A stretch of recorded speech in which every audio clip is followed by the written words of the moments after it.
আসসালামু আলাইকুম। আজকে খুব গুরুত্বপূর্ণ একটা বিষয় নিয়ে আপনাদের সম্মুখে উপস্থিত হয়েছি।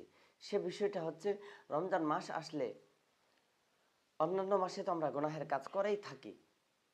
রমজান মাস আসলেও ছাড়তে পারি না। রমজান মাস আসলে আমাদের হয়তো আল্লাহ তাআলা শয়তান বেঁধে রেখেছে।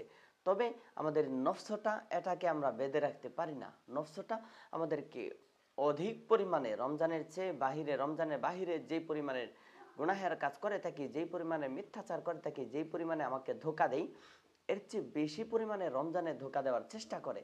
কারণ রমজান মাস একটা ধোঁকা দিতে পারলে ৭০টা ধোঁকার গুনাহ হবে। একটা গুনাহের কাজ করাইতে পারলে ৭০টা গুনাহের কাজ করাইতে পারবে। সেজন্য আল্লাহ তাআলা যেমন বরকত রাখছে, একটা সওয়াবের কাজ করলে ৭০টা সওয়াব হয়, তদ্রূপ একটা গুনাহের কাজ করলেও ৭০টা গুনাহ হয়। সেজন্য এই রমজানটাকে আমরা বিশেষ করে গুনাহের কাছ থেকে বাঁচিয়ে রাখবো।